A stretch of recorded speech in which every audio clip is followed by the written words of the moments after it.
हमने missile industry तबाह कर दी, हमने मिसाइल के डिपो ख़त्म कर दिए, लेकिन ईरान मुसलसल मिसाइल दाग रहा है। यही तो सेकंड स्ट्राइक की कैपेबिलिटी आपने ख़त्म करनी थी कि वो बाउंस बैक ना करें, वो तो बार बार कर रहे हैं। ये वो बोंगियां हैं हवन्नक हो के जो इधर उधर की हाँक रहा है। ट्रंप का मुस्तकबिल क्या होगा? पूरा हाउस हार जाएगा ये। आपको लगता है कि ट्रंप ने कोई एक अजीब से किस्म का नशा किया हुआ है, उसको ये सब कुछ नजर नहीं आ रहा? ये बंदा ना कभी भी 20 साल से के वक्त में जो इसने वर्ल्ड व्यू क्रिएट किया था ना, उससे कभी डेविएट नहीं किया।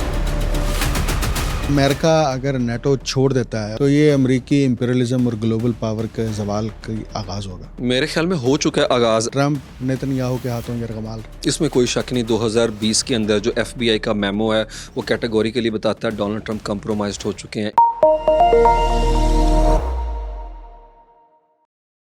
आप देख रहे हैं untold story with doctor Akmal Soomro. Iran जंग के दौरान अमेरिका मुसलसल घबराहट का शिकार है और ये कोई लफ्जी बात नहीं है, ना ख्याली बात है। इसके दो बड़े पैमाने हैं जिसकी बुनियाद पर हम देख सकते हैं। पहला पैमाना ये है कि जब से ईरान जंग शुरू हुई है, अमेरिका मुसलसल कभी नेटो से कभी यूरोप से मदद मांगता है कि मेरे साथ आएँ या अपना हुर्मुज़ खुलवाएँ या मेरे साथ मिलकर ज़मीनी फ़ौज तैयार करके ईरान के ऊपर हमलावर हों। नेटो इनकार करता है, अमेरिका परेशान होता है, ट्रंप परेशान होता है। पहला तो पैमाना ये है। ईरान ने किसी मुल्क से अभी तक मदद नहीं मांगी। दूसरा पैमाना क्या है कि अमेरिका ने और पेंटागन ने इस जंग के दौरान अब तक मजमूई तौर पर कोई 12 के करीब जर्नलों को बरतरफ किया है और उसमें आर्मी चीफ को पीट हेग्सेट ने जो है वो फौरी तौर पर बरतरफ करने का हुक्म दिया है। इसकी वजह क्या है और ये ईरान जंग अब क्या रुख इख्तियार करेगी, इस पर बात करने के लिए मैंने उस्मान वड़ाइच साहब को दावत दी है, इन्हें मदऊ किया है। ये इंटरनेशनल रिलेशंस के एक्सपर्ट हैं। सिर्फ यही नहीं बल्कि सहाफ़ती पस मंज़र होने की वजह से ख़बरों पर गहरी नज़र भी रखते हैं और बिलखसूस ईरान जंग के तनाजुर में बैनुल-अक़वामी ताल्लुकात किस तरह से आगे बढ़ रहे हैं, इस पर हम उस्मान साहब से बात करते हैं। उस्मान साहब बहुत शुक्रिया, बड़ी नवाजिश मौका देने के लिए। सर ये बताएं कि ये ईरान जंग जी जी दिन ब दिन हमें कॉम्प्लेक्स नज़र आ रही है। बिल्कुल। अगरचे अमेरिका ने ऐलान कर दिया हम इनको स्टोन एज में दाखिल कर देंगे, जिसका बड़ा सख्त जवाब ईरान ने भी दिया है। आप क्या समझ रहे हैं कि ईरान जो मुआशी पाबंदियों का शिकार रहा, अब से नहीं 47 बरस से, इसके बावजूद इस जंग में सर्वाइव करके उसने दुनिया को क्या पैगाम दिया? मेरे ख्याल में उन्होंने बता दिया है कि कौमें जो है नेशनल कैरेक्टर जो है उसकी बेस के ऊपर है और विजनरी जो अपना लीडरशिप होती है, जो जिसका विजन होता है, पर्सपेक्टिव होता है, इंटेलेक्चुअल बेंट होता है, उसकी वजह से अपना रास्ता कार्व आउट करती हैं। याद रखें ग्लोबल साउथ के जिस कंट्री ने राइट टू सेल्फ डिटर्मिनेशन को एग्जॉस्ट करने की कोशिश की, अमेरिका और जो मगरब का साम्राज्य है वो उसके पीछे पड़ गया। अब जितना मटीरियल नेविगेट कर लें आपको यही लगेगा, यहाँ आपको सफारती पाबंदियों का सामना करना पड़ेगा, इकोनॉमिक सैंक्शंस का रजीम इम्पोज कर दिया जाएगा, सियासी तौर के ऊपर आपको तनहा कर दिया जाएगा, या फिर मिलिटरीली आपके सामने कन्फ्रंटेशन सामने नजर आती है। तो Iranian have been smart enough है। अभी 1 अप्रैल को 47 साल कंप्लीट हो गए हैं उनके इनकलाब को। उसी एक तरफ 47 साल का रजीम है, एक तरफ अमेरिका का 47वां सदर है। तो आप चेक कर लें दोनों साइड के ऊपर अगर हम इक्वेशन बनाएं और फार्म 47 वो भी अगर कहीं बड़ा आपने बड़ा नेटवर्क बनाया है, वेरी गुड। तो उसके अंदर इरानियन मुझे लगता है कि वो जिस वेलर परसिवेरेंस के साथ, परसिस्टेंस के साथ नजर आते हैं, उन्होंने साबित किया है कि जंग तो 47 साल से चल रही है। डॉक्टर साहब, जंग जो है उसमें सफारती, सियासी और माशी महाज के ऊपर तो वो पहले हालत जंग में है। ये तो भी अस्करी मैदान के अंदर जोड़ पड़ा तो पता चल गया सारे का सारा। तो उन्होंने डॉक्टर साहब मिथ तोड़ दिया कि इजराइल के डिमोना पे कोई अटैक नहीं कर सकता। इस मिथ को उन्होंने इन्वेंसिबल नहीं रहने दिया कि अमेरिका जो है दुनिया की ग्लोबल सुपर पावर जो है उसे एक सैंक्शन ज़्यादा मुल्क जो है वो इस तरीके से जो है ना हरा नहीं सकता, डिच नहीं कर सकता। और फिर उससे बड़ी बात जो मिलिट्री इंडस्ट्रियल कम्प्लेक्स था कन्वेंशनल वॉरफेयर के अंदर है, उसको जिस तरीके से उन्होंने सस्ते ड्रोन से और $1500 की सी माइंस के साथ तबाह कर दी, एक तरह से डैमेज कर दिया। मुझे लगता है कि पूरे का पूरा एक अपना वर्ल्ड ऑर्डर जो है उसकी ओरिएंटेशन आप होते हुए देख रहे हैं। इसकी ड्रास्टिक इम्प्लीकेशन इस वॉर की है। आप चेक कर लें, ये वॉर जुड़ी हुई है यूक्रेन के साथ भी। यूक्रेन वॉर आगे जाएगी तो उसकी वजह भी यही बनेगी है। उसके अलावा जो हेजमनी थी अमेरिका की रीजन में वो ख़त्म होती नज़र आती है। ना टैक्टिकल लेवल पे वो सक्सेस मिली, ना ऑपरेशनल लेवल पे, ना स्ट्रेटेजिक लेवल पे। यूनिटी ऑफ कमांड तोड़नी थी और यूनिटी ऑफ कोऑर्डिनेशन तो वैसे ही है। चेक करें, आपकी यूनिटी ऑफ कोऑर्डिनेशन तबाह होगी नेटो के अंदर है हाँ जी। कि आपकी आपस में कोऑर्डिनेशन नहीं, वहां से रेड सी से अटैक होता है, सदर्न लेबनान से उड़ता है मिसाइल हिजबुल्लाह का, और इधर से इरानियन डिस्पैच करते हैं बैरज को है, तो वो कोऑर्डिनेशन के साथ जाके हिट कर रहे हैं। तो यूनिटी ऑफ कोऑर्डिनेशन और एफर्ट तो इनके एंड के ऊपर है, और बाकी रहेगी यूनिटी ऑफ कमांड, तो वो डिसेंट्रलाइजेशन का मॉडल तो पहले से उनका है, 31 सूबे 31 आर्मी चीफ, और वही आर्मी चीफ क्या है, उनके पास वेपन एटमी मिसाइल के सिटी है ना, 400 किलोग्राम का आपको वो मिल सका ना मुयसर आएगा कभी। हाँ है जी। जो वेपन ग्रेनेड है उनका, ढूंढ रहे हैं। अब नाए हुरमस को आपने क्या किया, मकामी कंट्रोल को वो तो अब लेजिस्लेशन करके क्या कर रहे हैं, वो लीगल कवर दे रहे हैं ओमान के साथ, ओमान उनके साथ मिला बैठा हाँ हुआ है। तो आप कर क्या रहे हैं? डोनाल्ड ट्रंप तो मुझे लगता है इरानियन साइड की गेम खेल रहा है। इसीलिए मैं आपको बताऊं, फेवरेट है डोनाल्ड ट्रंप प्रेसिडेंट जी का और पुतिन का, और जो कहा था ना उसने, never interrupt your enemy when it's making a mistake है, तो एग्जैक्टली डोनाल्ड ट्रंप वही तो कर रहे हैं। तो ये जो 20 मिनट की आप तकरीर देख रहे हैं, ये वो भोंगियां है हवन्नक हो के जो इधर उधर की हाँक रहा है, बातें कर रहा है, इसमें सब्सटेंस किधर है? ये तो शैलो है। अगर आपने देखना है तो आप जो है, मैं व्यूअर्स को कहूंगा, आप मसूद पज़ेश्कियान का अमेरिका की अवाम को खुला खत जो है उसको 4 पढ़ें, सफ़ों का खत, वो बड़ा आपको इम्पोर्टेंट पता है। चले कि एक नेशन का खत नहीं है, 6000 साल की तहजीब का मुकदमा है जो उन्होंने सामने रखा है, और वो क्वेश्चन उठाए हैं जो अमेरिकन प्रेस नहीं उठा सकता, क्योंकि उसे तकलीफ है। पेंटागन ने क्या कर दिया है कि सब्सक्रिप्शन कैंसिल कर दिया, सवाल नहीं करना, खबर वो लगानी है जो हम, वो पाकिस्तान मॉडल लगाना चाह रहा है, पीट हेग्सेथ वहां के ऊपर है। तो मेरे ख्याल, हालांकि वो खुद भी सहाफ़ी रहा है, खुद भी एंकर सहाफ़ी एंकर रहा है, और पथेटिक एंकर था वैसे फॉक्स के हाँ जी। ऊपर है।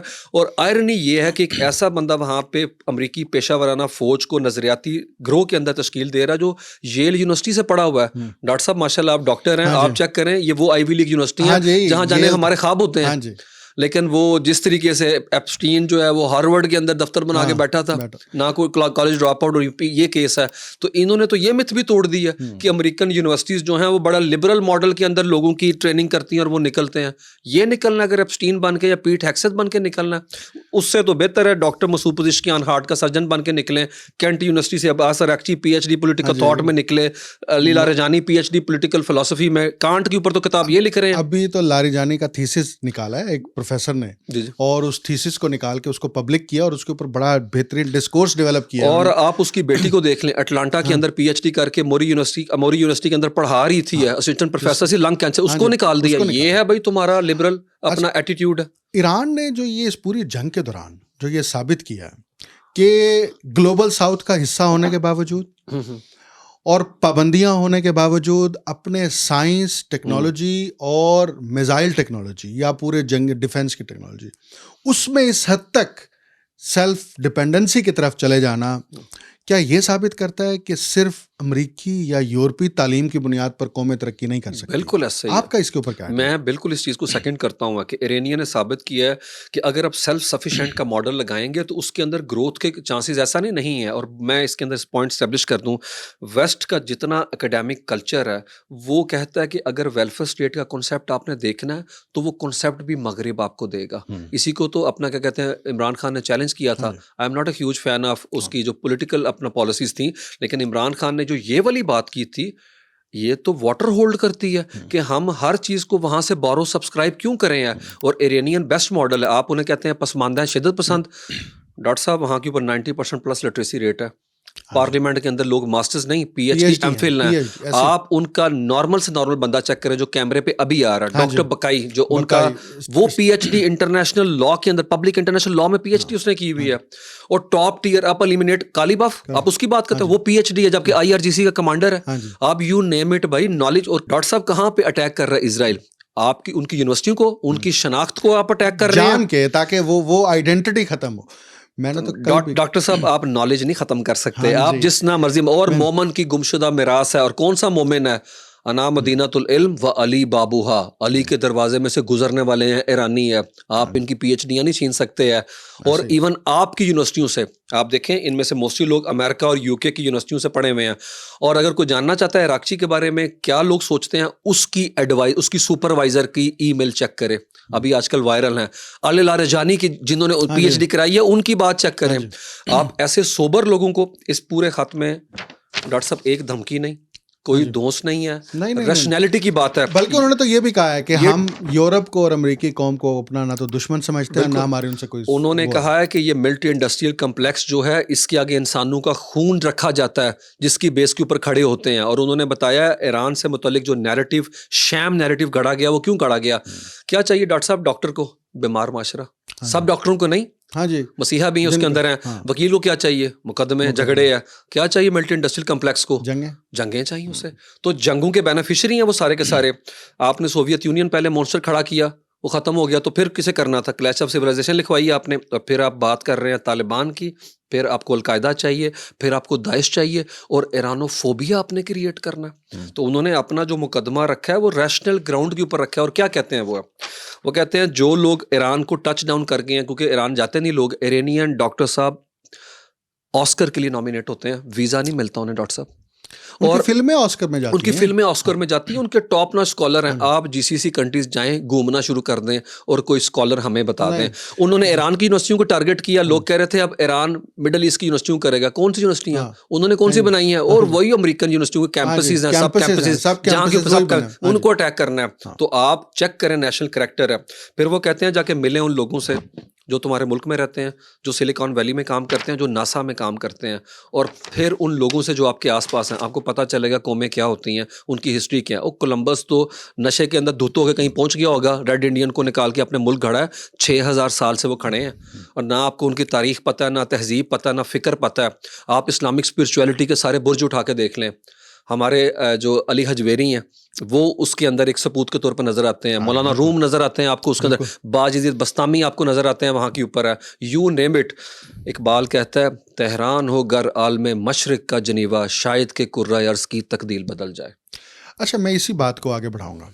क्या ये अब एक बड़ा सुनहरी मौका है ख़ास तौर पर इस रीजन के लिए, खलीजी रियासतों के लिए, चाइना, रशिया के लिए, या वेस्ट एशिया के लिए, कि वो अब इस जंग की बुनियाद पर अमेरिकी हेजमनी और अमेरिकी इम्पीरियलिज्म से ख़ुद को निजात दिलाएं और अपने कौमी वक़ार, कौमी खुद मुख्तारी और इस खित्ते की तरक्की की बुनियाद पर फैसले करें और यहाँ से इस साम्राज्य को निकालें?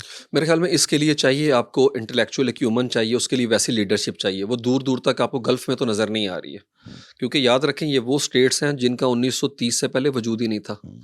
इरानियन तो थे। तो जब आपने बना दिया और जिस तरीके से कंस्ट्रक्ट की गई, कौन नहीं जानता ऑटोमन एम्पायर के डिसइंटीग्रेशन के बाद है। तो क्या आपको इस तरह की सैनिटी नज़र आती है? ये जीसीसी कंट्रीज़ कल पहुंचे हुए थे यूएन सिक्योरिटी काउंसिल के अंदर।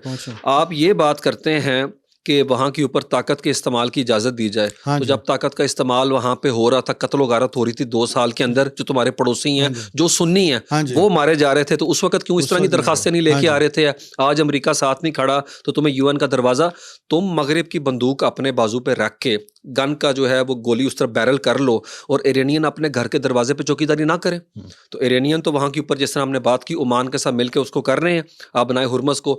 और अगर स्विस कनाल का पैसा ले सकता है मिस्र, तो ये क्यों नहीं ले सकते टूल का पैसा भाई? और $80 बिलियन उन्हें मिलेगा, तो पाबंदियां जितनी लगानी है लगा लें। मेरे ख्याल में ईरान, डॉक्टर साहब, एक ऐसी टेम्पलेट है जिसने बताया कि आप ट्राइंग्स कौमें कब तारिक साहब कौमें डॉक्टर साहब कब सामने आती हैं? क्राइसिस के अंदर ही तो सामने आती हैं। तो क्राइसिस के अंदर जिस तरीके से हमें नजर आते हैं इरानियन, और ये वो ईरान है जिसमें लोग पीछे खड़े हैं अपनी लीडरशिप के। बिल्कुल, पूरी कौम खड़ी है। और जो वो कहता था ना हदफ हमें चाहिए, वो हदफ तो पूरा हो रहा है अमेरिका में। वो पॉलिटिकल वायलेंस तो वहां पे हो रहा है, लोग तो बाहर तुम्हारे खिलाफ वहां पे आ गए हैं। नो किंग्स के प्रोटेस्ट यहाँ पे नहीं, वो तो वहां के ऊपर हो रहे हैं। और वहां पे सिविल वॉर की बात कर रहा है रॉबर्ट पेप है। मतलब हु वुड हैव थॉट यार, आप जो चीज लेके यहाँ पहुंचे हुए हैं वो पीछे गर्दा ध्यान तो करो, उधर की तो खबर लो पहले, वहां के ऊपर क्या हो रहा है।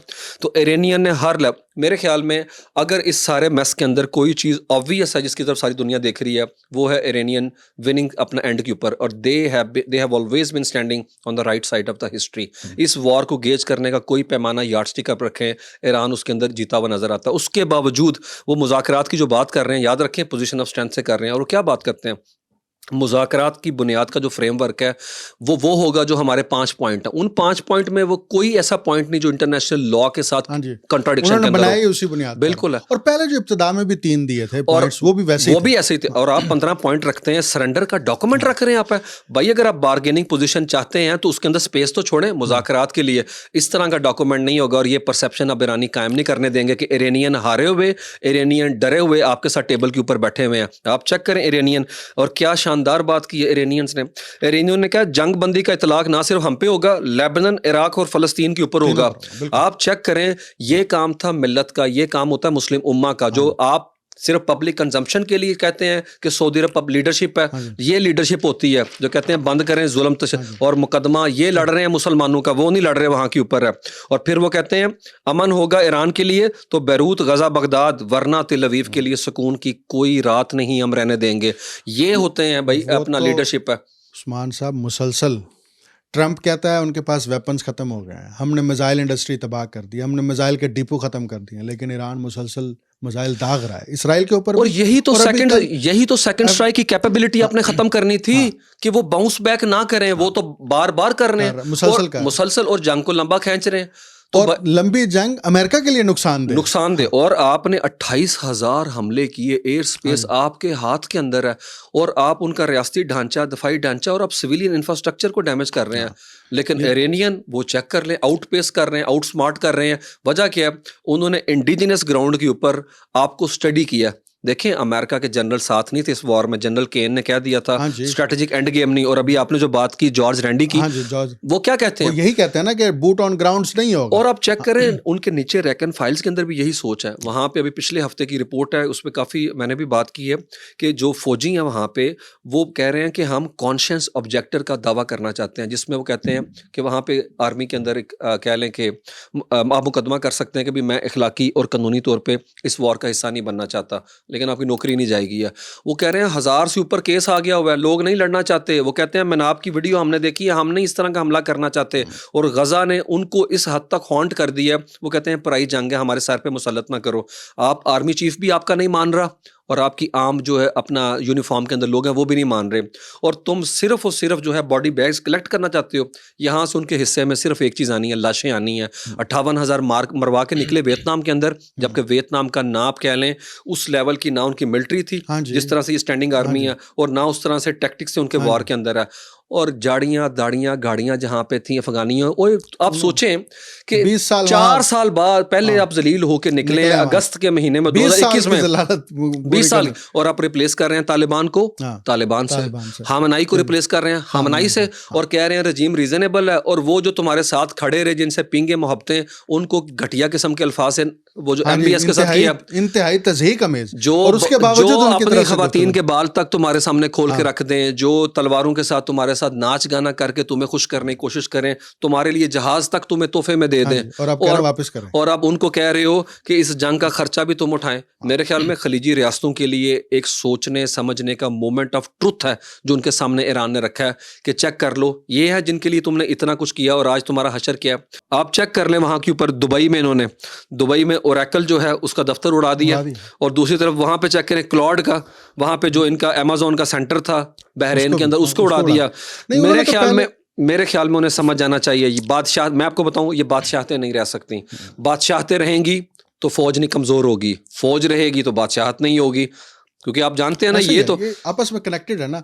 ओरेकल को भी इसलिए अटैक किया, उन्होंने कहा ये एक सर्विलेंस का सिस्टम चला रहे थे यहाँ पर, अमेरिका को लॉजिस्टिक सपोर्ट फराहम कर रहे थे, और उन्होंने 3 दिन पहले वार्निंग दी थी कि हम अमेरिकी कंपनियों के हेडक्वार्टर्स 18 जो कंपनियों की फहरिस्त जारी की थी इसको अटैक करेंगे, और उसको लिंक किया था बिल्कुल। अगर आपने टारगेटेड असैसिनेशंस की ईरानियन लीडरशिप की, बिल्कुल हम जवाब में यहाँ हमले करेंगे। और डॉक्टर साहब एक हमले के अंदर स्कूल पे अटैक नहीं किया, ना मस्जिद पे किया, ना सिनागॉग पे किया, सिविलियन आबादी के ऊपर नहीं किया, और वो बार बार देखें उन्होंने मारना है उमर को भी और हुसैन को भी, वो दुश्मन तफरीक नहीं कर रहा। तो ये बात सोचनी चाहिए गल्फ कोऑपरेशन काउंसिल के उन कंट्रीज को जो अक़वाम मुत्तहिदा में बातें कर रहे हैं कि हमें ताकत के इस्तेमाल के लिए सब लोगों को इकट्ठा किया जाए। और दूसरी तरफ मैं ये भी बताना चाहता हूँ, अभी 2 दिन पहले जो है दुनिया ने अर्थ डे मनाया और ये नेचर डे भी था। अब चेक करें रहबर आला ने परसों जो बात की है, क्या खूबसूरत बात की है। उन्होंने कहा ये हमें मारना चाहते हैं, हम रिकंस्ट्रक्शन कैसे करेंगे? पौधे लगा के। उन्होंने तमाम ईरानियों को कहा है हर शोहदा की याद में पौधे लगाए जाएं और ये तनावर फलदार दरख्त हैं जिसके साये के अंदर ईरान की लाजवाल ज़िंदगी और कौमी ताकत जो है वो सामने आएगी। आप लीडरशिप का विजन चेक कर रहे हैं कि पौधे लगाने की बात कर रहे हैं, और वो साथ में क्या कह रहे हैं? कह रहे हैं कि ईरान बारूद का जवाब हरियाली से देगा। ये बंजर ज़मीन नहीं, ये ज़रहेज़ ज़मीन है, ज़रहेज़ ज़हन है यहाँ के ऊपर है। दुनिया के सबसे ज़्यादा ख़वातीन साइंटिस्ट ईरान के पास हैं। बिल्कुल। और ईरान कहता है कि आप हमारे खिलाफ प्रोपेगेंडा करते हो, हमारा लिटरेसी रेट भी ख़वातीन में सबसे ज़्यादा है, बिल्कुल, हमारी साइंसदान भी ख़वातीन ज़्यादा हैं, और हम अमली शोबे में भी ज़्यादा हैं। लेकिन क्या और दूसरी तरफ गल्फ़ के अंदर चेक कर लें, वहाँ पर तो अयाशी आप एक तरह से है। वो क्या इकबाल शानदार बात करते हैं, परवाज़ है दोनों की इसी एक जहां में, करगस का जहां और शाही का जहां और, अल्फाजो मानी में तफावत नहीं लेकिन मुल्ला की अज़ां और मुजाहिद की अज़ां और। अच्छा, मैं अब आपने भी जहन की बात की, ये 7 महीने बाद अमेरिका के अंदर मिड टर्म इलेक्शन हो रहे हैं। आप समझ रहे हैं कांग्रेस के अंदर, सेनेट के अंदर जो रिपब्लिकन पार्टी है उस अक्सरियत खो सकती है, ख़ास तौर पर ईरान जंग के तनाजुर में कोई अमरीकी अवाम इस पर बेदार हुई है, और अगर ऐसा हुआ तो खुद ट्रंप का मुस्तकबिल क्या होगा? डेफिनेटली आप चेक कर लें, जो अभी इन्होंने वॉर पावर एक्ट की सेनेट के अंदर कराई, तो वहाँ पे कितने वोट मिले? 53 आउट ऑफ अपना 102 शायद उनके पूरे मेंबर हैं। 47 ने कहा नहीं। इतनी डिवीजन, इतनी पोलराइजेशन। इराक वॉर के अंदर तो बाई पार्टीजन सपोर्ट थी दोनों पार्टियों की, और नीचे जब आप जाते हैं हाउस ऑफ रिप्रेजेंटेटिव में 212 कहते हैं हम अगेंस्ट है वॉर के, 219 ने कहा। इतना स्लिम, इतना थिन मार्जिन। और फिर जो इलेक्शन होने जा रहे हैं हाउस ऑफ रिप्रेजेंटेटिव के, पूरा हाउस हार जाएगा ये लेजिस्लेशन नहीं करा सकेगा, और 33% सीट्स सेनेट की उनके भी इलेक्शन होने जा रहे हैं। लोग सड़कों के ऊपर हैं। जितने सर्वे हो रहे हैं वो क्या कह रहे हैं? सर्वे, वो सारे सर्वे कह रहे हैं कि ये बंदा फिट नहीं है जॉब के लिए, क्योंकि इसकी अप्रूवल रेटिंग नीचे की 36% अप्रूवल रेटिंग है, और वॉर के लिए 75% लोग तुम्हारे खिलाफ हैं। मेगा में से लोग निकल के तुम्हारे खिलाफ हो गए हैं। जो कैंट, जो नेशनल काउंटर टेररिज्म का डायरेक्टर साइड के ऊपर हो गए, उसका वो इंटरव्यू उठा के देखें। टक्कर कार्सन तो सपोर्टर था, वो तो प्रो ट्रम्पर था, ही हैज ऑलवेज बीन ट्रम्पर है, वो तुम्हारे खिलाफ हुआ पड़ा है। तुम्हारे लोग रिजाइन करके जा रहे हैं, और कल पता होगा आपको, उसने निकाल दिया, उसको भी है वो जो डिपार्टमेंट ऑफ जस्टिस की खातून थी, उसको निकाल दिया, बांडी मेरे ख्याल में, बिल्कुल उसको निकाल दिया कि तुमने सही तरह से नहीं किया, अटॉर्नी जनरल। इसका मतलब है कि, और इस चीज़ के अंदर आपको देखना पड़ेगा एप्स्टीन फाइल्स की डिस्ट्रैक्शन को भी, और गज़ा के अंदर जो बर्बरियत रखी हुई थी उससे भी नज़र हटाने की कोशिश है, जिसकी तरफ ईरानी सदर ने तवज्जो मबजूल कराई है। और जो आप बात कह रहे हैं एग्जिट होगा, और वो एग्जिट होगा वाइट हाउस से। रजीम चेंज होगा, लेकिन वो होगा अमेरिका से। पॉपुलर अपराइजिंग होगी, वो होगी अमेरिका के अंदर। इसे कहते हैं मुकाफात अमल। It's a divine retribution what they have been witnessing right now. Jawad Zarif ने तो बड़ी ज़बरदस्त तजवीज़ दिया ईरानी हुकूमत को, ईरान के साबिक वज़ीर ख़ारजा हैं। उन्होंने कहा कि ईरान को चाहिए कि जितनी उन्होंने मार लगाई है ना अमेरिका को और इसराइल को मिलकर, ईरान अपनी फतह का ऐलान करे, और ऐलान करके अपनी नई टर्म्स एंड कंडीशन रख के जो है ना अमेरिका को टेबल पर लेकर आए। उन्होंने कहा कि इस स्ट्रेटजी पे काम करना चाहिए। लेकिन मुझे क्या लग रहा है कि आपको लगता है कि ट्रंप ने कोई एक अजीब से किस्म का नशा किया हुआ है, उसको ये सब कुछ नज़र नहीं आ रहा? देखिए, वो बड़ा एवरेज आदमी है, आप यकीन करें। उसकी थोड़ी सी हिस्ट्री अगर आप देखें ना, तो टिमोथी जिसमें इस किताब लिखी है, वो पूरी ज़िंदगी के मुतालिक है। वो कहता है कि ये बंदा ना कभी भी 20 साल से के वक्त में जो इसने वर्ल्ड व्यू क्रिएट किया था ना, उससे कभी डेविएट नहीं किया। वो कहते हैं वो जो तब सोचता था 1988 में, वो आज भी वैसे ही सोचता। वो तब जिन मुल्कों के खिलाफ था, आज भी वो जापान के खिलाफ है, तब भी, आज भी जापान के खिलाफ है। रशिया का तब भी सपोर्टर था, सोवियत यूनियन का आज भी उनका सपोर्टर है। नो मैटर कि उसको ब्रीफिंग दी गई है, ओ भाई वो वेपन दे रहे हैं ईरान को, वो फिर भी कहता है शट अप, ये ठीक नहीं है। वो उसका खास वर्ल्ड व्यू है। तो वो कहता है इसने कभी एवोल्यूशन के प्रोसेस के अंदर पाँव ही नहीं रखा, ये उसके अल्फाज हैं। और he has never been a planner. आप हैरान होंगे, उसे जितनी ब्रीफिंग दी जाती थी ना 2016 के बाद है, CI की जितने भी वो डॉक्यूमेंट्स हैं, वो कहता था मुझे नहीं ये पलंदा चाहिए, मुझे 2 मिनट में बताओ क्या। 2 मिनट में आप बता सकते हैं? अमेरिका सुपर पावर है पूरी दुनिया में, इसीलिए इसे पसंद है। जैरेड कुशनर, स्टीव विटकॉफ है, वो जो कहते हैं ये सुन लेता है। इसे डॉक्टर साहब हर 48 घंटे बाद एक वीडियो दिखाई जाती है। हाँ जी, 2 मिनट की वीडियो इसको वो हाँ, और उसके अंदर धमाके, जिससे कोई बच्चा नहीं तालियां मारता, वो उस वीडियो के ऊपर जंग जीत रहा है। तो ये जो है सोशल मीडिया ट्रुथ की पोस्ट के ऊपर, मिलिट्री पोस्ट पे नहीं, वो भी इसका अपना प्लेटफॉर्म, वो भी अपना प्लेटफॉर्म, उसमें बकता रहता है। ना काम करने दे रहे हो तुम अपने क्या कहते हैं वजारत खारजा को, वो तो अमलन तौर पे बंद पड़ा हुआ है। आपने सब मार्को रूबियो को, JD वैंस को साइड पे कर दिया। अच्छा, एक और चीज़ है I think which needs to be discussed here, कि जो निकोलस मुल्डर है, जो अमेरिका की कॉर्नल यूनिवर्सिटी अब तो मुझे इनकी टॉप यूनिवर्सिटियों की भी समझ नहीं आती कि वहाँ पे क्या माइंड अपना, लेकिन ये एक वॉइस ऑफ द रीज़न है। निकोलस मोल्डो ने फाइनेंशियल टाइम्स पे कल लिखा है, वो कहते हैं अमेरिका के माशी दबाव के तहत कंट्री से अपनी बात मनवाने का जो ज़माना था वो हमेशा के लिए ख़त्म हो गया। उसने कहा ईरान पे अमलन पाबंदियां तो अभी भी हैं, लेकिन क्या काम कर रही हैं? बिल्कुल भी नहीं। मोदी फ़ोन नहीं कर रहा कि हमारे जहाज़ गुजरने दो, हाँ जी 20 लाख डॉलर वो वहाँ से ले रहे हैं। उसके अलावा ईरान दुनिया के अंदर 4% पेट्रोल था उनके हाथ में, अब दुनिया का 24% उनके हाथ में ट्रंप की बेवकूफ़ी की वजह से लग गया। वो उधर वाला भी हाँ नहीं जी गुजरने दे रहे, हाँ जी 25% तो वो कंट्रोल करके बैठे हुए हैं। तो वो कहता है अब वो वक्त ख़त्म हो चुका हुआ है, पाबंदियाँ का निज़ाम जो है आलमी निज़ाम को मुकम्मल तौर के ऊपर बदल रहा है। और उसमें वो सिर्फ इसकी एग्जाम्पल नहीं देते, वो कहते हैं इन्होंने चीन पे पाबंदी लगाई, अमेरिका ने, चीन ने उल्टा पाबंदियाँ रेयर अर्थ मिनरल पे लगा के प्रोडक्शन जो है उसकी कम हाँ कर जी दी। टंगस्टन जो सबसे कीमती धात है इस वॉर के अंदर, जो कि लगती है उसके अंदर आप कह लें मिज़ल के अंदर, वो कह रहे हैं वो दे ही नहीं रहे, वो सबसे ज़्यादा उनके हाथ में थी है। फिर वो साथ ही कह रहे हैं कि ईरान पे ज़्यादा से ज़्यादा दबाव बढ़ाने के लिए रूस को ज़्यादा से ज़्यादा तेल बेचने के लिए कह रहे हैं। तो वो क्या पाबंदियाँ हैं जिसमें रशिया का गैस जो है, आपको पता है रशिया ने इस हफ्ते के स्टार्ट में गैस बंद कर दी 3 महीने के लिए, हाँ वो जी खरीदना चाह रहे हैं, वो हाँ कह जी रहा है मैंने मैं नहीं नहीं देनी है। बेचनी, मैंने नहीं बेचनी। ये सूरत हाल। और फिर वो कह रहे हैं कि अमेरिका का माशी हथियार जो है वो अमेरिका के सीने में अमेरिका ने खुद घोंप दिया, जो उसके अल्फाज हैं। वो कहता कतर का बाइकाट हुआ 2017 में, हाँ जी कहता वो काम ही नहीं कर सका। वो कतर फिर राइज कर रहा है, फिर वहां पे फुटबॉल का वर्ल्ड कप हाँ हुआ, जी वो फिर कतर एयरवेज है, हाँ वो जी दुनिया में सॉवरन फंड उनके पास है। वजह क्या थी उनके पास? आपको पता है एलएनजी के जहाज थे, एलएनजी का तो सबसे उन्हें ज्यादा लग रहा था उनको ये डॉट जो है मोहम्मद बिन सलमान को मेरे स्फीयर ऑफ इन्फ्लुएंस से बाहर कैसे जा रहा है। तो इस वक्त जितनी सेन वॉइसेस है अमेरिका के अंदर, वो कह रहे हैं ये अनजस्ट वॉर थी, ये पॉइंटलेस वॉर थी, इसके बारे में कोई सोचा नहीं गया, और अमेरिका फिर वही कर रहा है जो उसने अफगानिस्तान के अंदर किया। आप चेक करें उसकी तकरीर के बाद 106 पे चला गया ब्रेंट क्रूड, समझ ही हाँ नहीं जी आने दे रहा वो हाँ जी चाहता क्या है, वो करता क्या है। बिजनेसमैन है ना बेसिकली। मैं आखिरी सवाल करूंगा। बिजनेसमैन का भी कोई हाँ जुबान होती है, क्या ख्याल है? हम कहते हाँ हैं इसकी तो इखलाकी इकदार भी नहीं है। कि कुछ भी नहीं, बल्कि बिल्कुल। कल मैक्रोन ने बड़ा बयान दिया, उन्होंने कहा कि इसको उस तमीज ही नहीं है गुफ्तगू करने और की। उसने क्या बी हाँ सीरियस, हाँ मतलब बी सीरियस है। मतलब आप प्रेसिडेंट को कह रहे हैं, प्रेसिडेंट को कह रहे हैं, कि मतलब भाई आप 20 ये बड़ा कैटेगोरिकली मेरे खुद ख्याल में क्लियर कर। कैमरामैन हमारे ज्यादा संजीदगी के साथ इस प्रोग्राम को जो है हाँ ले जी रहे होंगे, वो अमेरिका के मुस्तकबिल को, हाँ जी उसके फ्यूचर को दाव पे लगा के बैठा हुआ है, सिर्फ ये कि अपनी ईगो को मसाज करने के लिए। आखिरी सवाल मेरा, ये बार बार धमकी दे रहा है नेटो को कि मैं नेटो छोड़ दूंगा। हम्म।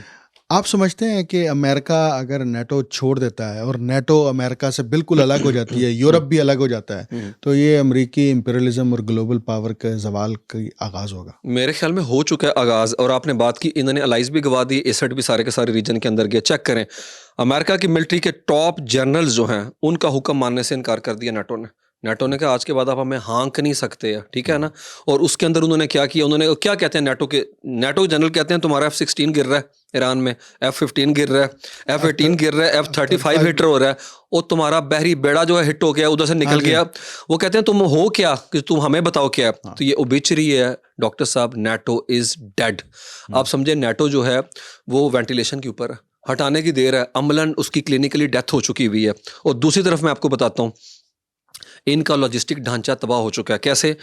अभी इसी हफ्ते ऑस्ट्रिया ने, स्पेन ने, इटली की जॉर्जिया मिलानो तो तुम्हारे कैंप में थी, तुम तो फैन थे, हाँ वो जी तुम्हारी फैन थी, वो तुम हाँ उसके जी फैन थे, दोनों इस्लामोफोबिक हो तुम में। हाँ वो कह रही है मैं सिसली में फौजी अड्डों पे अमेरिकी तैयारियां नहीं देखना चाहती। और स्पेन क्या कहता है, मोरोन और रोटा दोनों अड्डों से अपने जहाज हटा लें।